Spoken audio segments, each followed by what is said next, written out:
স্বাগত ইস্পাহানি মির্জাপুর জিরো আওয়ারে। আমরা প্রতিদিনই দেখছি বিভিন্ন ঘটনা ঘটছে, খুব দ্রুত ঘটনার পরিবর্তন হচ্ছে। আজকে এক সিদ্ধান্ত, কালকে আরেক সিদ্ধান্ত। এগুলো বলছি এই কারণে যে আসলে খুব বেশি নতুন কোনো বিষয় আমরা পাচ্ছি না, তবে বিষয়গুলো শেষ পর্যন্ত ঘুরে ফিরে নির্বাচনের মধ্যে গিয়ে দাঁড়ায় বা নির্বাচন সংস্কার এই নিয়েই দাঁড়ায়। এর সঙ্গে আরেকটি বিষয় আমি যোগ করতে চাই যে আজকে রাজধানীতে তারুণ্যের সমাবেশ করেছে বিএনপি। সেখানে বিএনপি নেতারা বক্তব্য রেখেছেন এবং বিএনপির নেতাদের সেই বক্তব্যের মধ্যে রাজনীতিতে তরুণদের আগ্রহের কথা জানা গিয়েছে এবং তারা যেটি উল্লেখ করার মতো সেটি বিএনপির অ্যাক্টিং চেয়ারম্যান তারেক রহমান, তিনি বেশ জোর দিয়েই আজকে বলেছেন যে ডিসেম্বরের মধ্যেই নির্বাচনটি দিতে হবে। এর আগে তিনি খুব সাধারণ বা নমনীয়ভাবে বলতেন, তবে আজকে তার কথায় বা তার বডি ল্যাঙ্গুয়েজ বলে অনেক সময় পলিটিক্যালি সেটাই খুব জোর ছিল। এর বাইরে আমরা কয়েকটি বিষয় বলতে পারি, যেমন রাজশাহী, চট্টগ্রাম এই দুটি জায়গায় তো শাহবাগ বিরোধী ঐক্যের ব্যানারে গণতান্ত্রিক ছাত্র জোট, গণতান্ত্রিক মোর্চার যে গণতান্ত্রিক ছাত্র জোটের বেশ কিছু অনুষ্ঠান ছিল, সেটি জামাতের সহকারী সেক্রেটারি জেনারেল এটিএম আজহারুল ইসলামের খালাসের বিরুদ্ধে তারা প্রতিবাদ জানিয়েছিল। সেইখানে তাদের উপর হামলার ঘটনা ঘটেছে, এটি নিয়েও আমরা আলোচনা করব। তবে সব মিলিয়ে আমরা আজকে যে বিষয়টি ঠিক করেছি ইস্পাহানি মির্জাপুর জিরো আওয়ারে, সেটি রাজনীতিতে তরুণদের আগ্রহ এবং প্রাসঙ্গিক বিষয়। আমাদের সঙ্গে রয়েছেন রুহিন হোসেন প্রিন্স, বাংলাদেশ কমিউনিস্ট পার্টির সাধারণ সম্পাদক, আপনাকে স্বাগত, এবং বাংলাদেশ ডিফেন্স জার্নালের সম্পাদক আবু রুশদ, আপনাকেও স্বাগত। দর্শক, এর বাইরেও আমরা আরেকটি বিষয় নিয়ে কথা বলবো, সেগুলো হলো এই যে জাপান সফর এবং এর সঙ্গে প্রধান উপদেষ্টা জাপান সফর, মায়ানমারের করিডোর এবং ভারতের রাজনীতি, জিও পলিটিক্সে এটার একটি খুব সূক্ষ্ম যোগাযোগ আছে। আমরা আমাদের সঙ্গে আবু রুশদ আছে, আমরা তার সাথে এই জায়গাটি খোলাসা করার চেষ্টা করব। মূল আলোচনা শুরুর আগে বরাবরের মতোই শিরোনামটি দেখে আসতে চাই। দেশবাসীকে ডিসেম্বরের মধ্যে নির্বাচনের প্রস্তুতি নেওয়ার আহ্বান তারেক রহমানের। নয়াপল্টনের সমাবেশে নেতাকর্মীর ঢল। দুর্নীতি মামলায় হাইকোর্টে খালাস পেলেন তারেক রহমান ও জুবাইদা রহমান। ২১ আগস্ট গ্রেনেড হামলায় আসামিদের খালাসের রায়ের বিরুদ্ধে আপিল শুনানি রোববার। ডিসেম্বর থেকে আগামী বছরের জুনের মধ্যে নির্বাচনের অঙ্গীকার পুনর্ব্যক্ত করলেন প্রধান উপদেষ্টা। জাপানে সে দেশের সাবেক প্রধানমন্ত্রীর সঙ্গে সাক্ষাৎ। হাতিরঝিল থানার অস্ত্র মামলায় শীর্ষ সন্ত্রাসী সুব্রত বাইন ও মোল্লা মাসুদ রিমান্ডে। দুষ্কৃতিকারীদের ছাড় না দেওয়ার হুঁশিয়ারি স্বরাষ্ট্র উপদেষ্টার। এবং বাংলাদেশের আকাশে জিলহজ মাসের চাঁদ দেখা গেছে। আগামী ৭ জুন পালিত হবে পবিত্র ঈদুল আজহা, জানিয়েছে জাতীয় চাঁদ দেখা কমিটি।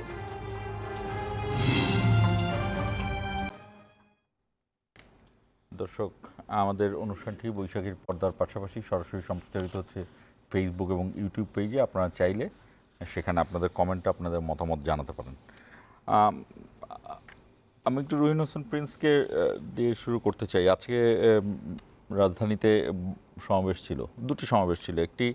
একটি বিএনপি সমাবেশ ছিল, তারুণ্যের সমাবেশ তারা বলছে। এটি বেশ কয়েকদিন যাবতই ছাত্রদল, স্বেচ্ছাসেবক দল এবং যুবদল এরা করে আসছিল। ঢাকার বাইরে হয়েছে, এবার ঢাকায়। আর আরেকটি ছিল এটিএম আজহারুল ইসলামের, জামাতের সহকারী সেক্রেটারি জেনারেল। আমরা সেই বিষয়টিতে পরে আসবো। তবে আগে জানতে চাই যে এই আজকে বিএনপি নেতাদের বডি ল্যাঙ্গুয়েজ, এমনকি বিএনপি নেতাদের যে বিএনপির সর্বোচ্চ শীর্ষ পদ অ্যাক্টিং চেয়ারম্যান তারেক রহমান, তিনিও যোগ দিয়েছিলেন এবং তিনিও সেখানে তাদের আমরা দেখে যেটা মনে হয়েছে যে নির্বাচনের দিকে তাদের ঝোঁকটা আরও বেশি জোরদার হয়েছে। এই জায়গাটিকে এটি তো আলোচনা চলছে, এটি হলো সবচেয়ে বড় বিতর্ক এখন বাংলাদেশে। আপনাদের জায়গা থেকে, আপনাদের অবস্থান থেকে কি মনে করেন? ধন্যবাদ আপনাকে। আমি বিশিষ্ট আলোচক রশিদ ভাইকে ধন্যবাদ জানাচ্ছি, যারা শুনছেন তাদের শুভেচ্ছা জানাচ্ছি। আমি রাজনীতির এবং নির্বাচন এটা বলার আগে, যেহেতু তারুণ্য নিয়ে কথা বললেন, আমি ছোট করে দুই একটা কথা বলি। একটা হচ্ছে যে আমরা অনেক দিন ধরে দেখছিলাম যে আমাদের এই তরুণ সমাজ, তাদের আমাদের কাছে মনে হচ্ছিল যেন রাজনৈতিক বিমুখ, এবং তারা অনেক সময় এটা খুব হয়তো অনেকে বলতো যে কি বলে এই যে ফার্মের মুরগির মতো এরকমের একটা। আর একটা এখন এই যে অনলাইন মিডিয়া, এটার মধ্য দিয়েই যে ঘর কোনো বা নিজেরটা চিন্তা করে এরকম একটা জায়গা। কিন্তু এটাই সত্য, এটাই বাস্তব যে এইবারের যে গণঅভ্যুত্থানটা সংগঠিত হলো 2024-এর জুলাই আগস্ট, এই সময় কিন্তু একটা এই তারুণ্যের একটা বাঁধ ভাঙা আন্দোলন দেখলাম, বুকের রক্ত দিয়ে একটা আন্দোলনের ধারা দেখলাম। তা সুতরাং এবং সেইখানে সে কিন্তু নিজের অপমান সহ্য করলো না, নিজের যে একটা গণতান্ত্রিক অধিকার এইটার কথা সে সামনে আনলো, এবং তার ভাই বন্ধু ক্লাসমেট যখন আক্রান্ত হলো তখন সে তো রুখে দাঁড়ালো যে তোমরা যারা আমার বন্ধুদের আক্রান্ত করেছো, আমি রুখে দাঁড়ানো ছাড়া ঘরে ফিরবো না। এবং সেটাও একটা বড় ব্যাপার ছিল। তার মানে আমরা তারুণ্যের কিন্তু নতুন একটা জাগরণ দেখলাম, এটাই বাস্তবতা। ওর ফলাফল নিয়ে আমি আলোচনা করছি না, এটা অন্য আলোচনা। এই একটা দেখলাম। এইখানে আমাদের আরেকটা জিনিস চোখের সামনে কিন্তু আসলো, এই তরুণরা, আমি অত বড় মূল্যায়ন না করলেও, যে হয়তো এদের বিরাট অংশ কিন্তু চলে গেছে নিজের পড়াশুনো বা নিজের কাজে, রাজনীতির মধ্যে হয়তো অল্প কয়েকজন আছে, এটাই বাস্তব। কিন্তু আমরা যতটুকু খবরাখবর রাখি তাতে এই যে তাদের মধ্যে যে সচেতনতাটা গ্রো করেছে, এইটা কিন্তু বিচ্ছিন্নভাবে তাদের একটা চিন্তা ভাবনা যে আচ্ছা দেশ নিয়ে কি করা যায়, আচ্ছা এটা করছে, এটা দিয়ে তো হবে না, ওইটা দিয়ে হবে কি না, এইরকম আলাপ আলোচনাগুলো চলছে। আমি এইটুকু বলে আর না বাড়লাম, কিন্তু একটা দায়িত্ব আছে আমাদের, এই কথা বলার জন্য আমি কথাটা তুললাম যে আমরা যারা রাজনীতি করি বা যারা চিন্তক মানুষ, যাতে করে এই তারুণ্য যতটুকু তারা গণতন্ত্র থেকে শুরু করে বৈষম্যহীনের কথাটা তারা এসেছে, বা তারা যে পজিটিভের কথাটা এসেছে, তাদের সামনে একটা পজিটিভ পথ যদি দেখাতে না পারি, তাহলে কিন্তু নানা ধরনের উপসর্গ এটার মধ্যে হতে পারে, হতাশাটা হতে পারে। সেইটা যাতে আমরা না করি সেটা বিবেচনা রাখা দরকার। এটা একটা বড় আলাপ আপনি করেছেন। এই জায়গাটায় ঠিক এই সময় অস্থির সময় কিভাবে এই জায়গা জানি না, আমরা নিশ্চয়ই আলোচনা আসবো। নির্বাচনের কথা যেটি বলছিলাম যে আমি ওই জায়গায় আসছি আর কি। এখন আমি অন্তত পক্ষে এবার আসি, এই তারুণ্যের কিন্তু আর একটা বিষয় ছিল, এই যে গত বিশেষ করে শেষ 3টা ভোট, এটা তো আসলে ভোট হয় নাই, এটা তো আর বলার দরকার হয় না। এবং পুরো নির্বাচন ব্যবস্থাটাও ধ্বংস হয়ে গেছে। এবং আমি প্রসঙ্গক্রমে আমি ভোটের কথা বলতে যাই, অনেক সময় সুযোগ হয় না, আপনাকে বলি, আমরা নির্বাচন কমিশনের সাথে যখন বৈঠক করলাম, তখন যারা এবার এই যে ভোটার নতুন তালিকা সংশোধন করলেন, তাদেরকে আমরা খোলা মনে জানতে চাইলাম বিষয়টা কি। ওনারা কতগুলো অবজারভেশন দিলেন যেটা খুবই পজিটিভ। বললেন যে আমরা যে দেখলাম অনেকে খুব ভোটার হতে আগ্রহ হারিয়ে ফেলেছে, মানে যারা তরুণদের মধ্যে বা অন্যরা। তার কারণ যে ভোট যে দেওয়া যায় এটাই তো তারা ভালো জানে না, ভোট দিয়ে কি হবে দেখেও নি। তাহলে এবার আসি, একটা যে ভোট, তার যে একটা ভিন্ন মর্যাদা, এইটাও কিন্তু একটা আত্মপরিচয়ের জায়গা বা আত্ম অধিকারের কথা প্রতিষ্ঠা করা যায়, তাহলে সেইটাও কিন্তু একটা অন্যতম মানে আহ্বান তাদের। সুতরাং আমি মনে করি অন্ততপক্ষে গণতন্ত্রের পথে যাত্রার যে কাজটা, এটা করা দরকার। এবং আমাদের পার্টির পজিশন খুবই পরিষ্কার, কারণ আমি আগেই বলেছি যে এক নির্বাচন হয়নি আর নির্বাচন ব্যবস্থাটা ধ্বংস হয়ে গেছে। তাহলে যে কাজটা করতে হবে, প্রথমে ভালো, সুষ্ঠু, গ্রহণযোগ্য, অবাধ নির্বাচনের জন্য যা যা সংস্কার করা প্রয়োজন, ওই কাজটা করে দ্রুততম সময়ে নির্বাচনের জায়গায় যেতে হবে। এটাই আমাদের পজিশন, এবং সেটা আমরা মনে করি অবশ্যই এই বছরের মধ্যে সম্ভব। এবং বেশি দেরি করলে সংকট হবে কি, খালি আমি প্রশ্নটা তুলে রাখি, ধরেন যে রেজিম ক্ষমতায় আছে, মানে যারা ক্ষমতায় আছে, আমরা সবাই সমর্থন করেছি, এখনও তো উদ্যোগ করিনি তাদের পক্ষ থেকে, নানা ঘটনা আছে, তারপরেও কিন্তু আমরা দেখছি সে তো আসলে জনগণের সপক্ষে কতগুলো দায়িত্ব পালন করতে পারছে না, মানুষের হতাশা বাড়ছে। এরকম একটা যদি অবস্থা চলতে থাকে, তাহলে কিন্তু ওই যে ভালো সংস্কার করে নির্বাচনও বাধাগ্রস্ত হতে পারে। এই জন্য বলেছি বেশি কাজে হাত না দিয়ে, ইতিমধ্যে অনেক জায়গায় হাত দিয়ে যে সংকট তৈরি করেছে, নিশ্চয়ই পরে আলোচনা করবেন অন্যান্য বিষয় নিয়ে, করিডোর বাই।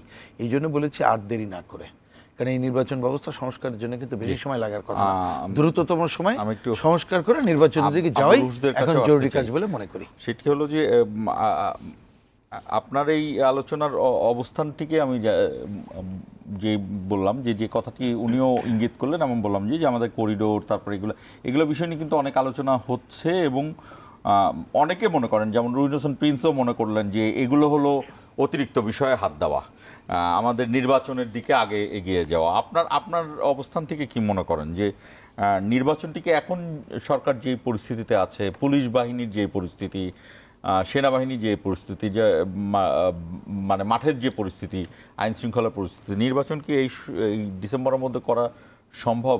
বা নির্বাচন করতে গেলে নির্বাচন কমিশনকে কি পূর্ণ সাপোর্ট দিতে পারবে আইন শৃঙ্খলা বাহিনী সহ অন্যান্য স্টেক হোল্ডাররা?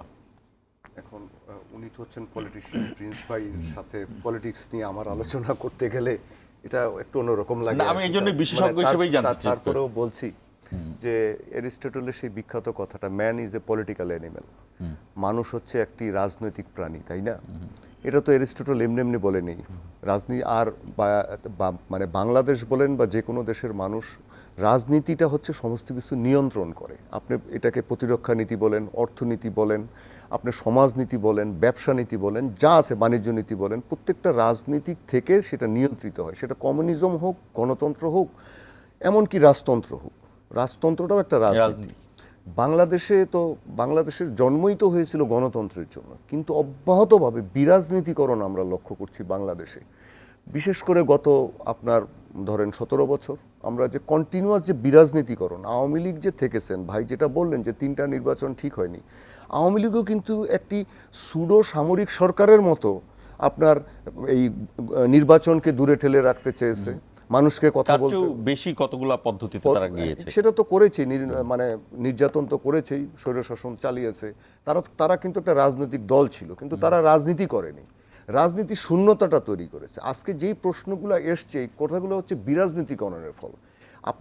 আপনার কথার উত্তর দেওয়ার আগে আমি বলি যে বাংলাদেশের অনেক শিক্ষিত মানুষ, অনেক ভালো ভালো পেশাজীবী মানুষ, তারা না হুট করে বলে ফেলেন না আমাদের এইসব রাজনীতির দরকার নেই, রাজনীতিবিদদের সব খারাপ, এরা সব আজে বাজে লোক, আমাদের দরকার শক্ত একজন লোক, এরকম কথাবার্তা বলে। দেখেন, এই যে কথাগুলো আসে শিক্ষিত মানুষের মধ্য থেকে, অত্যন্ত উদ্বেগজনক একটা কথা। তার কারণ তারা কেন এটা বলছেন? হয় বুঝে বলছেন, নাহলে না বুঝে বলছেন। কিন্তু এটার ফলটা হচ্ছে বিরাজনীতিকরণের ফল। এখন আপনি যেটা বলছেন যে এই যে আমাদের আইন শৃঙ্খলা পরিস্থিতি, যা পুলিশের অবস্থা, যা এভাবে একটা নির্বাচন করা যাবে কি না, আপনি 5ই আগস্টের পরে বাংলাদেশে যে আপনারা সবাই যেটা আশঙ্কা করেছিল, আওয়ামী লীগ তো বলতো 8-10 লাখ লোক মরে যাবে, না, অনেকে বলে যে আওয়ামী লীগ এটা ইচ্ছা করেই বলতো না, যেভাবেই হোক মরে যাবে, বা অতটুক না মরলেও তখন যে পরিস্থিতি দাঁড়িয়েছিল, যে থানাগুলো লুট হয়েছে বা এই হয়েছে, বিভিন্নভাবে বিভিন্ন ঘটনা ঘটেছে, কিন্তু এমন কি বড় কিছু ঘটেছে আপনি বলেন? বাংলাদেশের সামগ্রিক অবস্থা, 4 দিন সরকার ছিল না। ডক্টর ইউনূস তো এসছেন 4th ডেতে এসে আপনি নিয়েছেন। 4 দিন দেশে কোনো সরকার ছিল না, কে চালাচ্ছে দেশ কেউ বুঝতে পারছিল না, কোনো পুলিশ ছিল না, তারা রাজারবাগে বসেছিল বা অন্যান্য জায়গায় লুকিয়েছিল। আপনার বাংলাদেশে কি খুব একটা কিছু তখন জনগণ কি কিছু করেছে? তারা তো ধৈর্য ধরেছে, তারা নিজেরা ডিউটি দিয়েছে, ছাত্ররা ডিউটি দিয়েছে, পাড়া মহল্লাগুলোতে যাতে পরবর্তী 2 মাস তো ছাত্ররা ট্রাফিক সবকিছুই করেছে। এখন কথাটা হচ্ছে যে আমরা পারবো না, তা না, আসলে ইচ্ছাটা নাই।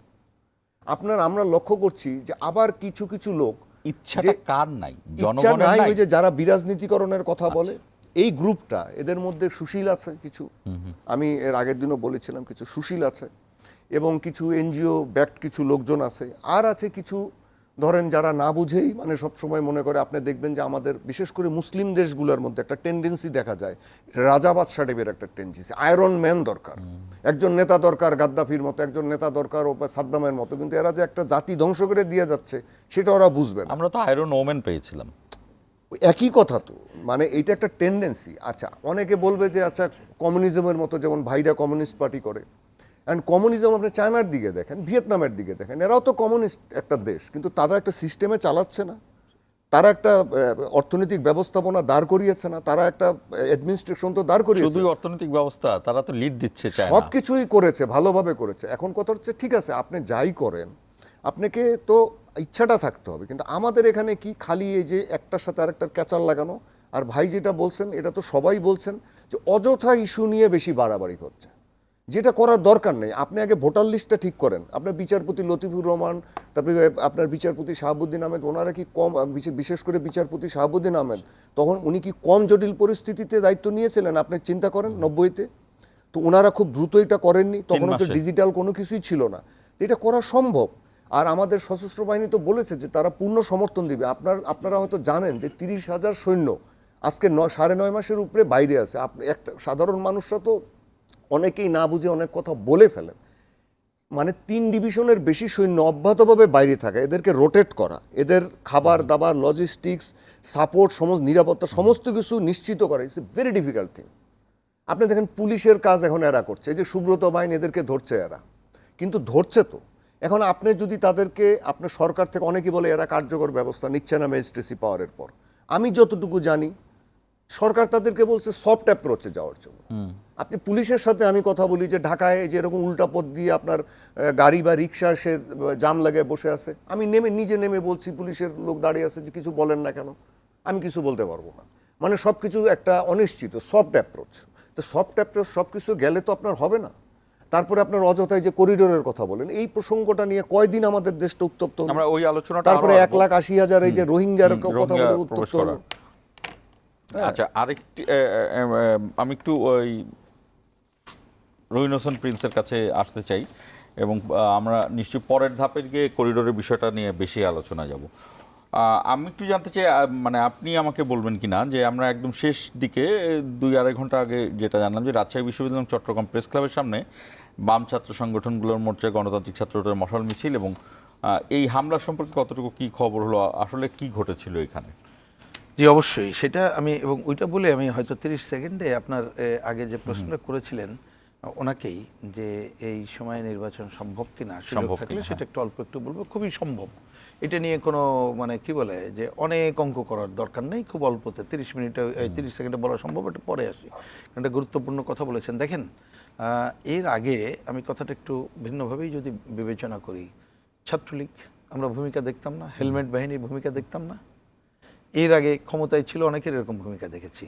আপনারা এই যে বিশেষ করে ছাত্র শিবির 80-র দশক থেকে শুরু করে তারা যখন নতুন করে আসলো, আপনার নিশ্চয়ই খেয়াল থাকার কথা, ইতিহাস যারা পড়ে জানেন, চট্টগ্রাম বিশ্ববিদ্যালয়, রাজশাহী বিশ্ববিদ্যালয়, Khulna bell college, Azam Khan commerce college, এই সমস্ত জায়গায় যে ধরনের তারা এক ধরনের ঘটনা ঘটেছে, রক্কাটা হত্যার করার মতো ঘটনা ঘটেছে, সমস্ত জায়গায় ইতিহাসও আছে। এবং আজকে আমরা যে 12টা পেরিয়ে আসলাম, 28শে মে চট্টগ্রাম কলেজে আমি যে সংগঠন করতাম ছাত্র ইউনিয়ন, তার একজন কর্মী, তার রুমমেট আদর্শিক কারণে তাকে গলা কেটে হত্যা পর্যন্ত করেছে, সাআদত হোসেন।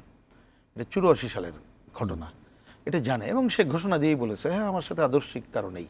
আরেকজন তাকে মানে গলায় এমনভাবে কেটেছে, গলায় মানে গামছা পেঁচায় হসপিটালে নিয়ে গেছিলো, কিন্তু মারা গেছে। তাহলে এই ঘটনাগুলো আমরা দেখেছি, কিন্তু এইবারের আমরা আশা করেছিলাম গণ অভ্যুত্থানের মধ্য দিয়ে সবার একটা শিক্ষা হয়েছে, কিন্তু এটা দেখলাম না। দেখেন, মানবতা বিরোধী অপরাধ, আমরা যে 24-এর গণ অভ্যুত্থানের হত্যাযজ্ঞের জন্য যে দাঁড়িয়ে তাদের বিচার চাই করার কথা বলছি, তা খুবই স্বাভাবিক। 71-এর এত বড় হত্যাযজ্ঞ, তার বিচার তো হইতেই হবে, মানবতা বিরোধী অপরাধে বিচার হইতেই হবে। এখন আগের সরকার একজনের বিষয়ে যেটা আদালত একটা রায় দিয়েছিল, এই আদালত এসে ফুললি বেকসুর খালাস দিল। এখন রায় নিয়ে কথা বলতে চাই না। তো এখন বাংলাদেশের মানুষ এটাই তো ক্ষুব্ধ, বিক্ষুব্ধ, ন্যাচারাল। ছাত্রদের মধ্যে তার একটা প্রতিক্রিয়া আছে এবং আমি দায়িত্ব নিয়েই কথা বলছি, ঢাকা বিশ্ববিদ্যালয়, রাজশাহী বিশ্ববিদ্যালয় এবং চট্টগ্রামে এটা আমাদের বন্ধু ছাত্র সংগঠনের ছাত্র বন্ধুরা, ছাত্রকর্মীরা তারা শান্তিপূর্ণভাবে মিছিল করেছিল। এই মিছিলে ঢাকাতে যদিও ওই অর্থে এরকম হামলা হয় নাই, এইখানে ওই দিন পুলিশের সাথে সামান্য কিছু হয়েছে, এটা মেজর ব্যাপার না, সেটা একটা ভালো খবর আমি বলবো যে এক ধরনের শান্তিপূর্ণ পজিশন থেকে হয়েছে। রাজশাহী বিশ্ববিদ্যালয় এটা ঘটেছে, শিবির গতকাল হামলা করেছে, অনেকে আহত হয়েছে। এরপরে কিন্তু দেখবেন ছাত্রদল সহ অনেকেই মিছিল করেছে যে এইটার বিরুদ্ধে, এই যে যারা হামলা টামলা করলেই। সবচেয়ে ন্যাক্কারজনক ঘটনা আজকে চট্টগ্রামে ঘটেছে, সেটা হচ্ছে সেইখানে এই ধরনের ছাত্র মিছিলে শিবিরের পক্ষ থেকে হামলা করা হয়েছে এবং অনেকে আহত। কিন্তু তাদের ব্যানার কিন্তু শিবির ছিল না, এটি শাহবাগ বিরোধী। হ্যাঁ, কিন্তু আমাদের ঐক্য কারেক্ট, এটাই। কিন্তু আমাদের চট্টগ্রামের যা খবর, কারণ এখানে তো কেনা জানে, ধরেন অনেক সময় আমাদের ছাত্র ইউনিয়ন, ছাত্র ফ্রন্ট, ছাত্র ফেডারেশনের বন্ধুরা হয়তো ভিন্ন ব্যানারে করে, কিন্তু চেহারাগুলো তো চেনা। সুতরাং এই জন্যই কথাটা আসে যে এরা হচ্ছে মূলত তাদের অবস্থান স্বাধীনতা বিরোধী, এইটা হয়েছে। কিন্তু আমার অভিযোগের তীর অন্য জায়গায়। এইটা অনেকে এটা করবে, অনেকের নেচার তাই আমরা জানি, কিন্তু এখানে প্রশাসনের আরও ক্ষিপ্রতার সাথে ভূমিকা আমরা আশা করি। কারণ এটা তো দেখেন, এই সরকার আসার পরেও কি বলেছিল যে আপনি মন খুলে সমালোচনা করেন, মানে বিষয়টা তো আপনি গণতন্ত্রের ধারা তো রাখবেন। আপনি যদি তাহলে তো ওই আগের যে রেজিমের কথা বলছি, কর্তৃত্ববাদী স্বৈরাচারী ফ্যাসিস্টিক প্রবণতা, তা সেইটা তো আপনি করতে পারবেন না। আপনি যার যার মত প্রকাশের কথা দেন। আপনি হয়তো আলোচনার, এটা খুব জরুরি আমি প্রয়োজন মনে করি না, এই শাহবাগেই দেখবেন যে যুদ্ধ অপরাধে যার ফাঁসি হয়েছিল, এই শাহবাগে এসে তিনি প্রোগ্রাম করেছেন আজকে। তো এখন আমরা তো বলি যে ঠিক আছে, যার যার কথা সে বলুক, আপনাকে তো এটা গণতন্ত্রের সহনশীল জায়গায় থাকতে হবে এবং জনগণের উপরে ছেড়ে দিতে হবে। সেই কাজটা কিন্তু হয় নাই। আমি আগেরটাই মাত্র অল্প একটু সময় নেই। দেখেন, আমার কাছে ইকুয়েশন খুব সোজা। ভাই একটা খুব ছোট্ট কথা বললেও গুরুত্বপূর্ণ বলছে শাহাবুদ্দিন সাহেবের সময়, কারণ 90 আমরা তো জানি পুরো সময়টা ধরে ছাত্র আন্দোলনে আমরা করেছি, কি হজবরলা ছিল। এইটা ভালো হলো কেন? কারণ রাজনৈতিক দলগুলো এবং জনগণ চেয়েছে, তাহলে এখনও তাই চায়। আর ভালো একেবারে খুব সহজ ইকুয়েশন দেখেন, পুলিশ থেকে শুরু করে অন্যরা, সরকার যদি খালি নিরপেক্ষ থাকে, মানে নির্বাচনের সময় যে সরকার থাকবেন, আমি যে সরকার থাকবেন কেন বলছি, আলোচনা পরে করতে পারবো, যে সরকার থাকবেন তারা যদি কোনো ম্যানিপুলেশন করার কথা না বলেন, সবাইকে ঠিকমতো কাজের সুযোগ দেন, নির্বাচন কমিশন থেকে শুরু করে, খুবই সম্ভব। আর সবচেয়ে বড় খবর হচ্ছে এই যে 30,000-এর কথা বললেন, তারা তো আছে এবং বলেছে সর্বাত্মক সহায়তা করবে। ধরুন নির্বাচন ঘোষণা হলো, ঘোষণার পরে আমাদের এই যে যৌথ বাহিনী টোটাল সবাই মিলে যদি তারা 1 নম্বর অস্ত্র উদ্ধার, 2 নম্বর ধরেন আইন শৃঙ্খলার অবনতি সহ এই ধরনের জায়গাগুলো, 3 নম্বর 4 নম্বর এটা নির্বাচন কমিশন যেভাবে চাবে, এই কাজটুকু যদি করেন আর রাজনৈতিক দলগুলো, আমরা অন্ততপক্ষে আমি যা বুঝি এখনো পর্যন্ত, যদি দেরি হলে কি হবে এটা জানি না, সংকট বাড়তে থাকবে, আমরা যদি মনে করি এবং আমরাও তো নিশ্চয়ই অঙ্গীকার করব যার যার নির্বাচনে যে আমরা আগের মতো কেউ করব না, সবার ভোটাধিকার নিশ্চিত করবেই, তাহলে বাংলাদেশে এইবারে খুব ভালো নির্বাচন হওয়া সম্ভব যদি আপনি দ্রুততার সাথে করেন। কিন্তু একটা হজবরল হয়ে অনেক ঘটনা ঘটলে নতুন একটা সংকটে পড়তে পারে বলে আমার মনে হয়। আরও আলোচনায় আসবো।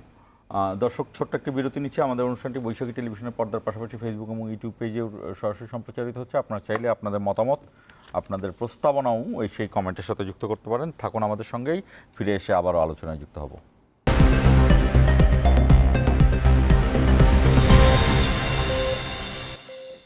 দর্শক, আবারও স্বাগত ইস্পাহানি মির্জাপুর জিরাওয়ারে। আমাদের আজকের বিষয় রাজনীতিতে তরুণদের আগ্রহ ও প্রাসঙ্গিক বিষয়। আবু রুশদের কাছে আবার আসতে চাই, তরুণদের আগ্রহ ও প্রাসঙ্গিক বিষয়। একটি বিষয় রুহিন হোসেন প্রিন্স বলেছেন যে তরুণদের যেই গণজাগরণ দেখা গেল, অন্য রকমের গণজাগরণ। রুহিন হোসেন প্রিন্স এবারের কথা বলেছে, তবে আমি এটা বলবো যে এটা আমরা ধারাবাহিকভাবে গত 6 বছরে দেখেছি। একটা ছিল নিরাপদ সড়ক আন্দোলন, আর একটা ছিল ভ্যাট আন্দোলন, এবং এই ধরনের ধারাবাহিক আন্দোলনের সময়ও কিন্তু এই আওয়ামী লীগের যে অবস্থান ছিল, তারা কিন্তু এই জায়গাটাকে বুঝতে পারে নাই, কিংবা বোঝে নাই বা বুঝতে চায় নাই ইচ্ছে করে, সেই আলোচনা অন্য আলোচনা।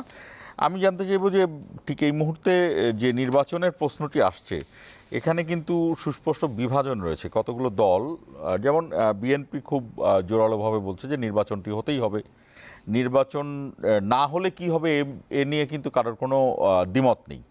কিন্তু জামাত, এনসিপি, নতুন দল এবং এর সঙ্গে আরও যেমন হাত পাখা মার্কা, ইসলামী ঐক্যজোট সহ আরও বেশ কিছু দলও কিন্তু তারা চাচ্ছে যে এই এত নির্বাচনের কথা বলা হচ্ছে কেন। এবং আরেকটি বিষয় আসছে যে আমাদের পার্শ্ববর্তী দেশ ভারতে এ নিয়ে আলোচনা হচ্ছে, বাংলাদেশের নির্বাচন, ভারত চায় বাংলাদেশে খুব দ্রুত নির্বাচন হোক, এবং বিএনপিও চায় বাংলাদেশে খুব দ্রুত নির্বাচন হোক। এবং এই যে আন্দোলন, এখনকার যে যুগ, এখন যুগই হলো ব্লগিংয়ের যুগ, মানে ইউটিউব, ফেসবুক, সোশ্যাল মিডিয়া অনেক বেশি অ্যাক্টিভ। সেখানে কিন্তু এক ধরনের ভারত বিদ্বেষী, অবশ্যই এই আন্দোলনও তো ভারতের আগ্রাসী বিরোধী কর্মকাণ্ড হয়েছে, কিন্তু এই যে বিএনপিকে নির্বাচনের কথা বলা হলো তারাও ভারতীয় দালাল করছে, আগে আওয়ামী লীগ যেটা করতো। আজকে রুহিন হোসেন প্রিন্স বলছেন, রুহিন হোসেন প্রিন্সদেরকেও আগের থেকেই এরকম ভারতের দালাল এরকম বলে অনেকে। এই জায়গাটিকে আপনি কিভাবে ব্যাখ্যা করবেন আবু রুশ? আমরা পরে রুহিন হোসেন প্রিন্সের কাছে, আমি খোলামেলা আলোচনায় আনলাম বিষয়টা। প্রশ্নটা করতে গেলে আপনি যারা আমাকে চেনেন, আপনিও আমাকে চেনেন, যে আমি 34 বছরের মতো সাংবাদিকতা করি। আমি ভারতীয় আধিপত্যবাদ, ভারতীয় সকল অন্যায় অবিচারের বিরুদ্ধে আমি সাংবাদিকদের মধ্যে সবচেয়ে বেশি লিখেছি এ পর্যন্ত, এবং আমার বইও আছে, বাংলাদেশের আগ্রাসী গুপ্তচর বৃত্তির স্বরূপ সন্ধান, যে বইটা হয়তো রেফারেন্স বই হিসাবে একটা সর্বাধিক বিক্রিত বই, আমার নিচে টেবিলের উপর আছে। হ্যাঁ, তো এখন দেখেন আমাকেও এই শ্রেণীটা, আমি যদি যুক্তি দিয়ে কথা বলি এই সোশ্যাল মিডিয়াতে, আমাকেও বলছে তুই ভারতের দালাল। ঠিক আছে, এখন জেনারেল জিয়াও ভারতের দালাল, বেগম খালেদা জিয়াও ভারতের দালাল। জেনারেল জিয়া কিন্তু এর আগে পাকিস্তানের দালাল, হ্যাঁ, আগে পাকিস্তান। এখন দেখেন এইগুলো যদি এই সমস্ত কথাবার্তা, এই যে আপনি ব্লগিংয়ের যুগ বললেন না, এই কিছু ইউটিউব পিরিয়ড দেখা এসে এরা আমাদের ছেলে পেলে, আমাদের যুবকদের, আমাদের অনেকের মাথা নষ্ট করে দিচ্ছে, যুক্তির থেকে বাইরে নিয়ে যাচ্ছে। যুক্তি যেটা বলে, আপনি তর্ক করেন যুক্তি, যে নির্বাচন আজকে ধরেন ডক্টর ইউনূস বলেছেন যেটা জুনের মধ্যে করবেন, বিএনপি বলছে আমি ডিসেম্বরের মধ্যে চাই, প্রিন্স ভাই বলছেন যেটা করা সম্ভব, তাই না? উনি একজন রাজনীতিবিদ। এখন জামাত ইসলামের হয়তো একজন বলবেন যে না আমরা জানুয়ারির মধ্যে চাই, একটা মাঝামাঝি পর্যায়ে আসবে, এটা আলাপ আলোচনা করে আসবে। এটা নিয়ে এরকম রেষারেষির আমার মনে হয় না যে এত বড় কোনো কারণ আছে যে দেশ একেবারে ধ্বংস হয়ে যাবে, যে নির্বাচন মার্চে হলে দেশ ধ্বংস হয়ে যাবে বা নির্বাচন ডিসেম্বরে মানে হলেও ধ্বংস হয়ে যাবে। কিন্তু কেন এটা হচ্ছে? কিন্তু নির্বাচন চাইলে যে ভারতের দালাল, এখন নির্বাচন আপনি কথা হচ্ছে কিছু কিছু লোকের, ওই যে আমি তো আগে বলেছি যে এই যে কথায় কথায় এই জিনিসগুলোকে খেলো করে দেওয়া হচ্ছে। আপনি যেই জিনিসগুলা ভারতের সাথে, ভারত আমাদের সাথে কি অন্যায্য আচরণ করছে, যেমন পুশিন করছে, আপনি পুশিনের বিরুদ্ধে কি ব্যবস্থা নিতে পারেন সেটা সাজেস্ট করেন, আপনি জাতীয় ঐক্যের মাধ্যমে সেটাকে প্রতিহত করেন। যেমন ভারত পাকিস্তান যে রিসেন্টলি যুদ্ধ হলো, আপনি দেখেছেন যে দুই দেশের জনগণই কিন্তু তাদের দেশের জন্য ঐক্যবদ্ধ, কিন্তু আপনি বাংলাদেশের ক্ষেত্রে কিন্তু এটা পাবেন না, এটা একদম পাবেন না।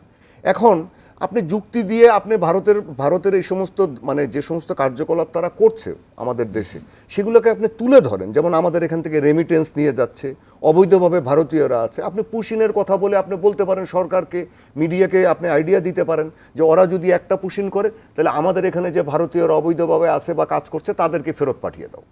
আপনি এইগুলো বলছেন না, আপনি কি করছেন?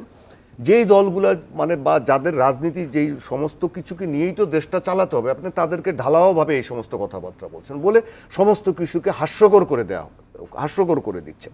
এতে লাভ তো কারো হচ্ছে না।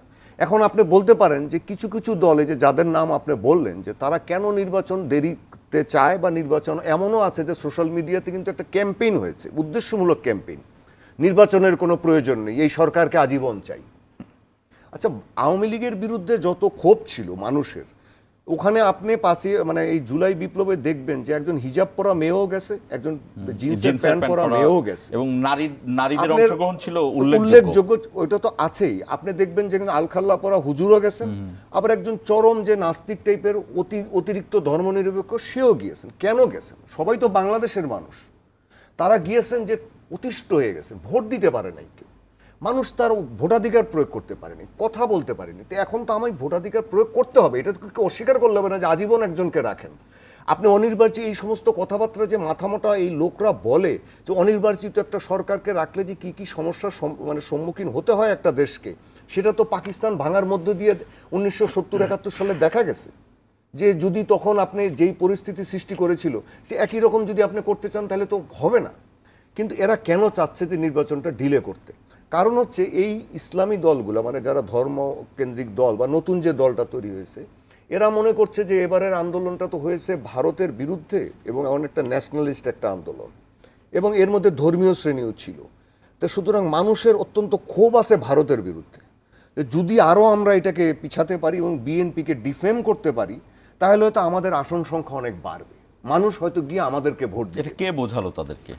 এটা কিছু না কিছু তাত্ত্বিক আছে, আপনি জানেন এগুলা এই ওপেন মিডিয়াতে আমরা এদের নামও নিতে চাই না, because you are also a journalist, I am a journalist, আমরা এদের নাম নিতে চাই না। আমি মনে করি যে উনি রাজনীতিবিদ হিসাবেও এদের নাম নেবেন না। এত নিম্ন শ্রেণীর, এত নিম্ন রুচির মানুষেরা যে এনারা বেগম জিয়াকে নিয়ে অশ্লীল কথাবার্তা বলেন, জেনারেল জিয়াকে নিয়ে অশ্লীল কথাবার্তা বলেন, এনারা যাকে খুশি তাকে নিয়ে অশ্লীল কথাবার্তা বলেন।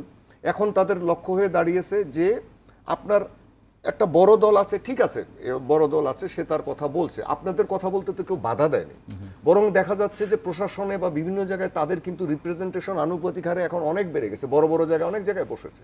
এই যে ঢাকার প্রশাসক বসেছে সিটি কর্পোরেশনে, কে সে আপনি জানেন? আপনি তো জানেন।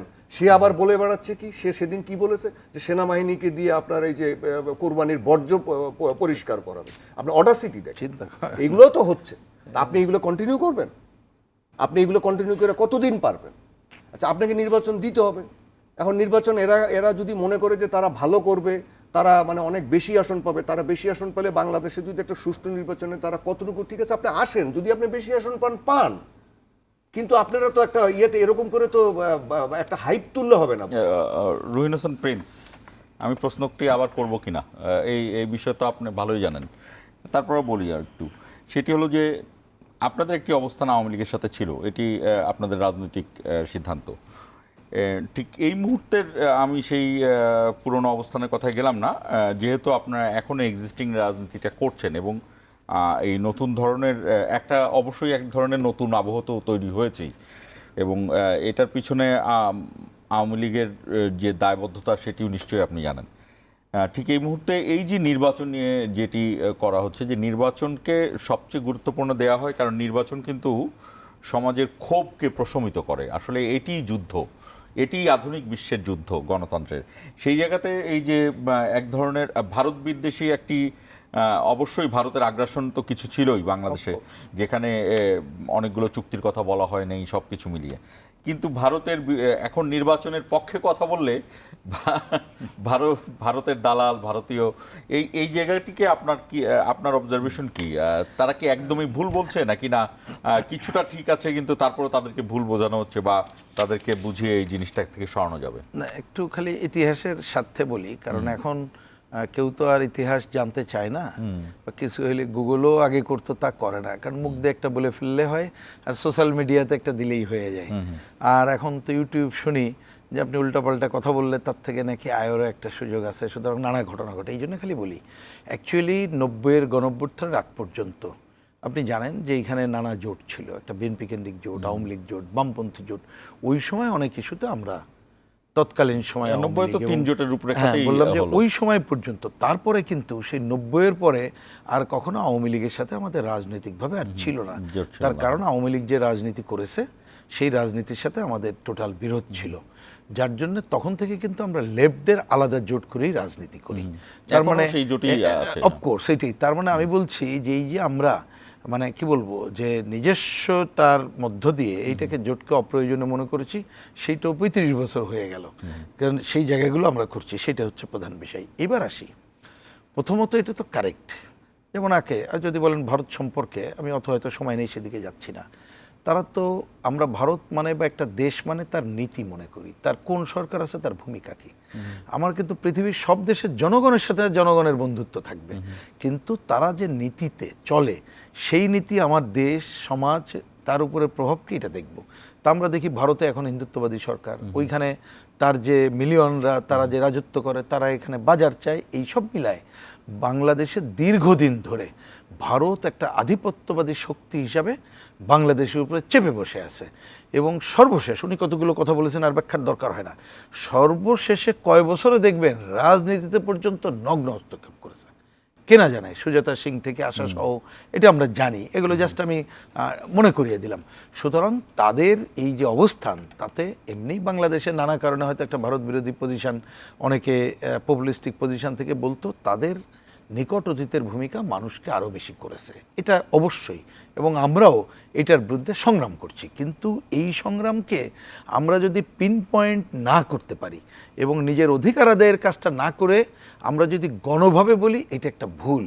এবং এই যে আপনি যেটা জানতে চাইলেন, আমার বিবেচনায় যারা এখন বলছে, ধরেন সচেতনভাবে আমরা যখন ভারতের আধিপত্যবাদী বিরুদ্ধের কথা বলি, আমরা বলি আমাদের পানি চুক্তি কী হবে, আমরা সরকারকে বলি যে ভারতের সাথে যে চুক্তিগুলো আছে ওপেন করো, মানে আমরা বলি রামপাল চুক্তি কেন এখনও বাতিল হচ্ছে না বিদ্যুৎ কেন্দ্রের, আমরা বলি অসম কেন বাণিজ্য চুক্তি থাকবে, কেন বর্ডার কিলিং থাকবে, কেন তারা যখন পুশব্যাক করে আমরা এটা যোগ্যতার সাথে আমরা কথা বলতে পারছি না, এগুলো হচ্ছে আমাদের ডিমান্ড।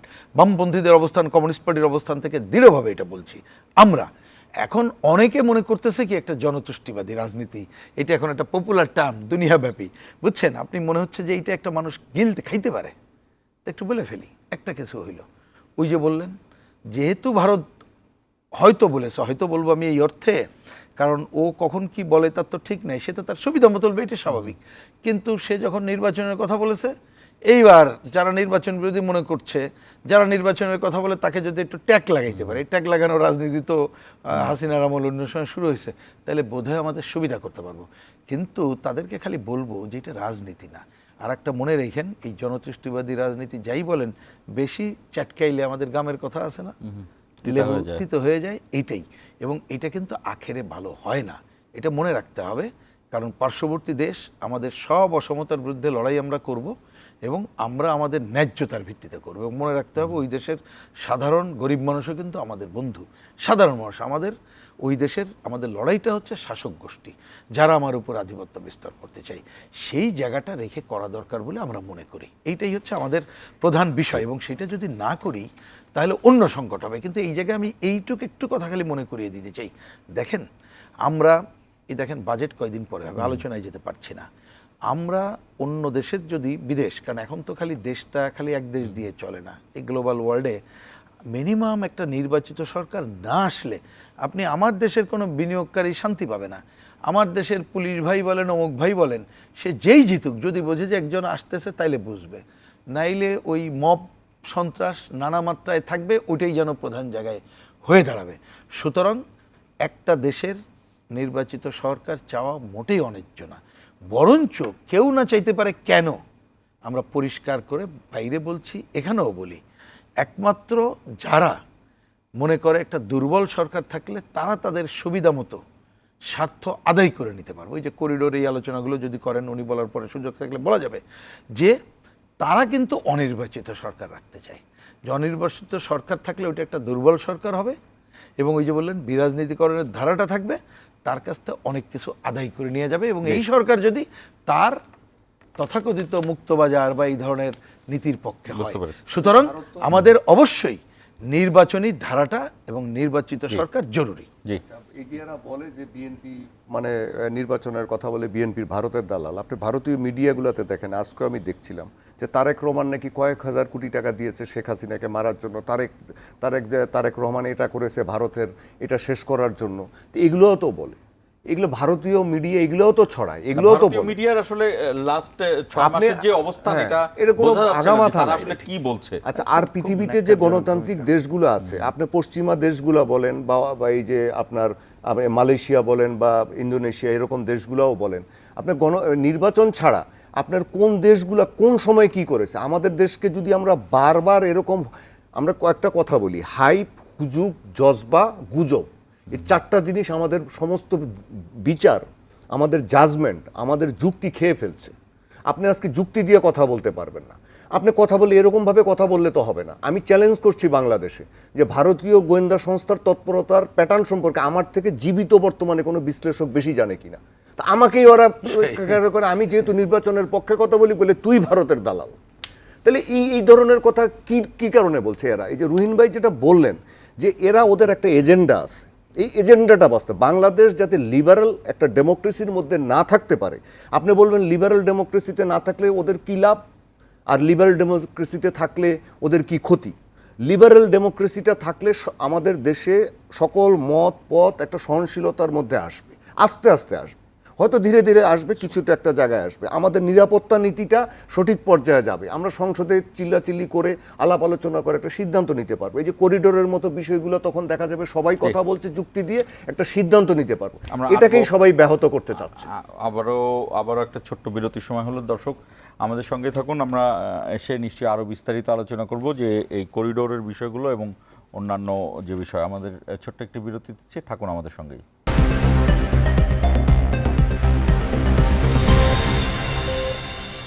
স্বাগত ইস্পাহানি মির্জাপুর জিরাওয়ারায়। আমরা সরাসরি আবার আলোচনা যাচ্ছি। ব্রুস ভাইয়ের কাছে আমার যে প্রশ্নটি সেটি হলো যে এই করিডোর নিয়ে অনেক আলোচনা হয়েছে, অনেক আলোচনা হচ্ছে, সম্ভবত আগামীতে হবে। শেষ নিরাপত্তা বিশেষজ্ঞ খলিলুর রহমান তিনি বলেছেন যে এটি নিয়ে কোনো আলোচনা হয়নি। আমি আপনাকে সেইগুলো বিষয় জানতে চাই না, আমি সম্পূর্ণ অন্য একটি বিষয় জানতে চাই। আমরা যতটুকু জানি যে যেমন চট্টগ্রাম বন্দরের যে চুক্তিটি হয়েছিল সেটি 2023 সালে, অর্থাৎ শেখ হাসিনা যখন ক্ষমতায়। আমরা যতটুকু জানি যে যদি এই করিডোরের কোনো বিষয় থেকে থাকে, এই আরাকানের এই বিষয়ে কোনো বিষয় থেকেও থাকে, বা বাংলাদেশ সেনাবাহিনী যদি আরাকান আর্মির সাথে কোনো ধরনের আলোচনায় গিয়েও থাকে, আর্মির অনেক কিছুই আসলে সব কিছু ওপেন ডিপ্লোমেসি হয় না, এটা খলিলুর রহমান বলেছে এবং এটাই আপনিও একমত হবেন যে সব কিছুই ওপেন ডিপ্লোমেসি হয় না। আগামীতে নির্বাচিত সরকার আসলে কি এই ধরনের কোনো আলোচনা থেকে সরকার দূরে থাকবে? সেই সরকারের কাছে কি এখন যারা করিডোর চাচ্ছে সেই অবস্থানটি থাকবে কিনা? আমি বুঝাতে পেরেছি কিনা? আপনি কথাটা হচ্ছে যে নির্বাচিত সরকারে সেই ধরনের ডিসিশনগুলো নিক, সংসদে আলোচনা হোক, কিন্তু আপনি যেটা বলেছেন এর আগের দিনও আমি হয়তো এটা বলেছিলাম যে টপ সিক্রেট জিনিসগুলো হয়তো আপনি জানবেন না, কিন্তু যেটা অবয়ব মোটামুটি একটা কাঠামো, সেটা হয়তো আপনার সংসদে আলোচনা হবে, সেটা একটা কমিটিতে আলোচনা হবে, প্রতিরক্ষা কমিটিতে আলোচনা হবে, সেখান থেকে ডিসিশনটা আসুক, মানে জনগণের যাতে ব্যাকিংটা থাকে, এটা মাস্ট থাকতে হবে, এটার প্রজ অ্যান্ড কনস বিশ্লেষণ করে থাকতে হবে। কিন্তু আমি আমার বা ব্যক্তিগত মত হিসাবে বলি, যেটা জেনারেল জিয়াউর রহমান করেছিলেন, আমি এটাকে সবসময় হাইলাইট করি যে বাংলাদেশ একটা ছোট রাষ্ট্র, অত্যন্ত ছোট একটা রাষ্ট্র, আমাদের সেই সক্ষমতা কিন্তু নেই যে এককভাবে আমরা কোনো কিছু করতে পারবো। মানে সেটা প্রতিরক্ষার ক্ষেত্রে হোক, আমাদের সার্বভৌমত্বের ক্ষেত্রে, যে কোনো ক্ষেত্রে হোক, আমাদেরকে বড় কোনো শক্তির আমাদের সহায়তা লাগবে, জোটবদ্ধতায় যেতে হবে। যদি আপনি এই যে আজকে যে ভারত ভারত করে চিল্লাচ্ছে মানুষ, আপনি যদি ভারতীয় আধিপত্যকেও যদি রুখে দিতে চান, বা আপনি যদি মায়ানমারের যে এই যে সামরিক জান্তার যে অসভ্যতা আমরা দেখেছি যে আমাদের মধ্যে 12 লাখ রোহিঙ্গা ঠেলে ফেলেছে দিয়েছে, এগুলোকেও যদি আপনি রুখে দিতে চান, তাহলে আমাদেরকে বুঝে শুনে একটা বড় শক্তি বা দুইটা বা এরকম বড় শক্তির সাথে আমাদেরকে জোট বাঁধতে হবে। জেনারেল জিয়াউর রহমানের সময় চীন, আমেরিকা, তুরস্ক এই সমস্ত এবং মুসলিম দেশগুলোর সাথে একটি জোটের মতো ছিল, বিশেষ করে চীনের সাথে এবং আমেরিকার সাথে কিছুটা।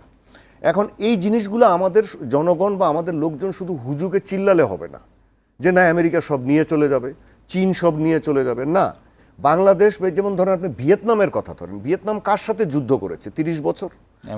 আমেরিকার সাথে। আপনি ভিয়েতনামের যুদ্ধের কুরতা, মাইলাই হত্যাকাণ্ড, এগুলো তো এখনকার প্রজন্ম হয়তো জানে না কি ভয়াবহ যুদ্ধ হয়েছে। সেই বিখ্যাত ছবিটা, যেই ছবিটা পুলিৎজার পুরস্কার পেয়েছে, আপনি দেখেন যেই দানাং পোর্টে, সেই দানাং পোর্টে আজকে যান ভিয়েতনামের, সেখানে আমেরিকার নৌবাহিনীর জাহাজ থাকে, যুদ্ধ জাহাজ থাকে। আমেরিকান নৌবাহিনীর সৈনিকরা, অফিসাররা ভিয়েতনাম নৌবাহিনীকে ট্রেনিং দেয়, প্রশিক্ষণ দেয়।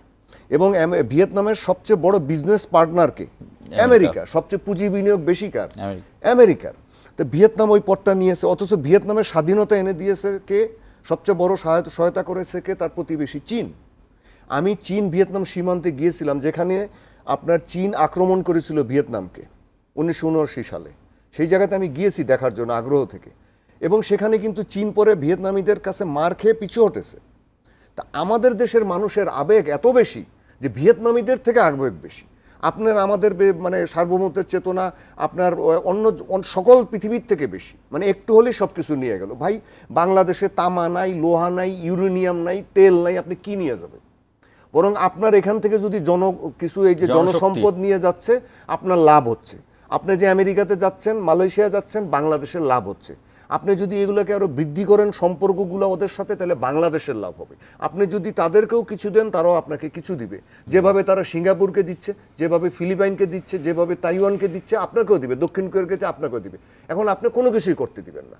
আপনি, আমার মতে, যে বাংলাদেশকে জেনারেল জিয়াউর রহমানের সেই পররাষ্ট্রনীতিটা এবং প্রতিরক্ষা নীতিটা ফলো করা দরকার, আবেগের থেকে বেরোয় আসে করা দরকার।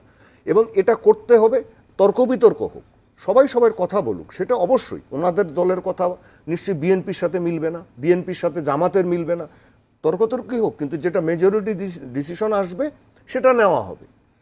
আপনারা কি জানেন যে জেনারেল জিয়াউর রহমান, উনি তো একজন সেনাপ্রধান ছিলেন, মুক্তিযোদ্ধা ছিলেন।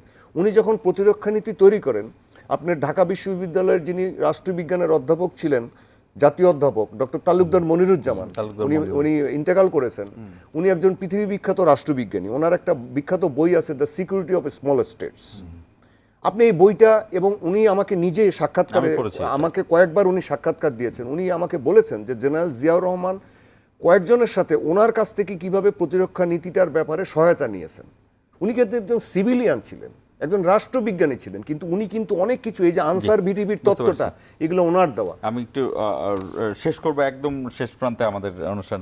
রুহিন হোসেন প্রিন্স, আপনাদের অবস্থান কি? এই মানবিক করিডোরের কথা বলা হচ্ছে, এবং বাংলাদেশ সুস্পষ্টতই চীন এবং আমেরিকার সাথে কথা বলছে, এবং ডক্টর ইউনূস কিন্তু ভারতকেও ডিনাই করেনি, বরঞ্চ ভারতই অনেকটা ডিনাই করেছিল। তারপর শেষ পর্যন্ত নরেন্দ্র মোদীর সাথে ডক্টর ইউনূসের এক ধরনের আলোচনা হয়েছেই। ঠিক এই মুহূর্তে এই যে ঘটনাগুলো, ভারতকেও আমাদের পাশে রাখতে হবে। রাজনীতিবিদ হিসেবে আপনি জানেন যে ভারতকে আপনি হঠাৎ করে সরিয়ে দিতে পারবেন না, কিন্তু চীন এবং আমেরিকা যদি থাকে, এক ধরনের ভারসাম্য আসবে, যেটি আবু রুট বলছিলেন। আপনারা কি মনে করেন? খুব ছোট করে বললে, দেখেন, আমাদের ভূ রাজনৈতিক কারণে ধরেন একটা নর্মাল সিচুয়েশন, তখন আমরা কার সাথে কি সম্পর্ক রাখবো সেটা একটা ব্যাপার। কিন্তু আমরা জানি ভূ রাজনৈতিক কারণে, এটি এখন না, পাকিস্তান আমল থেকে নানাভাবে এখানে প্রভাব বিস্তার একটা কাজ আছে, আধিপত্যবাদী সাম্রাজ্যবাদী শক্তি। রিসেন্টলি সেটা আরও বাড়ছে। কেন? এইখানে হচ্ছে চীন, তার ভূমিকা, ভারত তার ভূমিকা, সেইটা খর্ব করে আরও ভূমিকা নেওয়া যায় কিনা, যার যার স্বার্থটাই প্রধান। এবং এইটা মায়ানমার, তার পরিস্থিতি আমরা জানি, এটা হয়তো সময় লাগবে, আর সে আলোচনায় গেলাম না। কিন্তু এইখানে আমেরিকা একটা বার্মা অ্যাক্ট এইটা তারা করার মধ্য দিয়ে তারা এখানে একটা ভিন্নভাবে প্রভাব বিস্তারের কাজ করতে চায়। কিন্তু আপনি কথার কথা যে এইটা যদি আপনি সুযোগও দেন, উদাহরণ দিলাম, তাহলে কিন্তু চীন ভারত এটা ভিন্ন অবস্থানে চলে যাবে। তাহলে আপনি যে ডিপ্লোমেসিটা রক্ষা করতে হচ্ছে সেইটাও পারলেন না।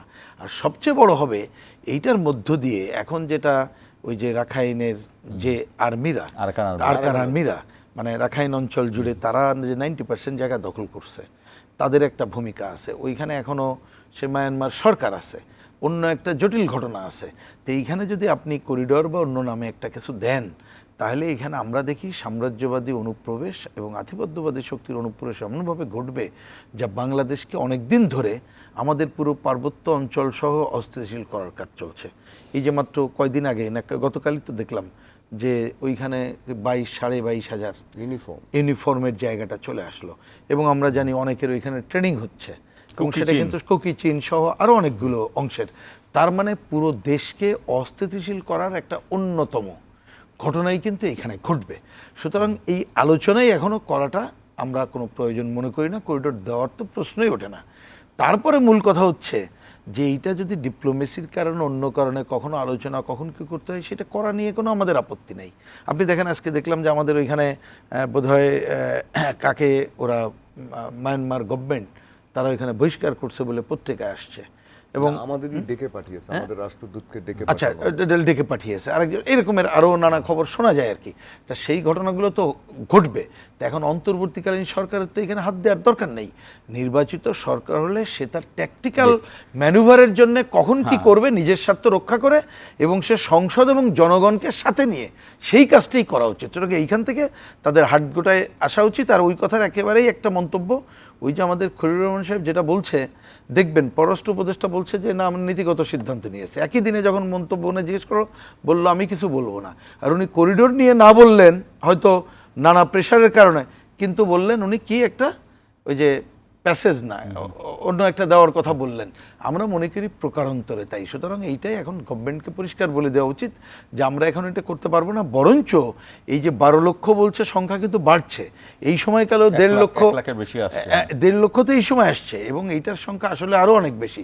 সেইটাকে বহু মাত্রিক আলোচনায় দ্বিপাক্ষিক হবে না, এবং কফি আনানের সময় কিন্তু একটা ফর্মুলা ছিল। তাহলে সেই রকম জায়গায় কিভাবে মায়ানমার সরকারকে এটা নেওয়ার ব্যাপারে কাজ করা যায় সেইটাকে ভিত্তি করেই আমরা আমাদের সমাধানের দিকে যাব, সেটাই হবে প্রধান কাজ। আবারও ধন্যবাদ আমাদের সঙ্গে যুক্ত থাকার জন্য। দর্শক, বাংলাদেশের তারুণ্য অবশ্যই দারুণ, কারণ বাংলাদেশের আজকে যে দুজন আমাদের সঙ্গে কথা বলছেন তারাও একসময় তরুণ ছিল যখন গণ অভ্যুত্থান 90 হয়েছিল। আমরা যে মুক্তিযোদ্ধাদের কথা বলি তারাও তারুণ্যে আমাদের মুক্তিযুদ্ধ এনেছিল। আমি জানি না বাংলাদেশের এই ইতিহাসের সঙ্গে বাংলাদেশের আশেপাশের যে দেশ ভারত, পাকিস্তান, নেপাল, ভুটানের খুব একটা মিল আছে কিনা, কারণ বাংলাদেশে এই তারুণ্য সবসময় ছিল। তবে আমাদের তারুণ্য হয়তোবা খুব বেশি আবেগী বা অনেক সময় বেশি মাত্রায় আবেগী। সেই আবেগের জায়গাটা অবশ্যই যুক্তি দিয়ে সবাই বিবেচনা করবেন, এবং সেই যুক্তিতে অবশ্যই ভাববেন যে বাংলাদেশকে বা বাংলাদেশের মতো এগিয়ে যাওয়ার জন্য আমাদের যেমন তারুণ্যর দরকার, আমাদের যেমন শক্তি দরকার, তবে একটি জিনিস মনে রাখবেন যে শুধু সাহসে কাজ হবে না, বুদ্ধি থাকতে হবে। আবার শুধু বুদ্ধিতেও কাজ হয় না, সাহসও থাকতে হয়। এটি অনেকেই মনে করেন। কাজে সাহস এবং বুদ্ধি দুটো একসাথে কাজে লাগালে অবশ্যই আমরা এগিয়ে যাব। এই প্রত্যাশা রেখে শেষ করছি। ইস্পাহানি মির্জাপুর 0 আওয়ার।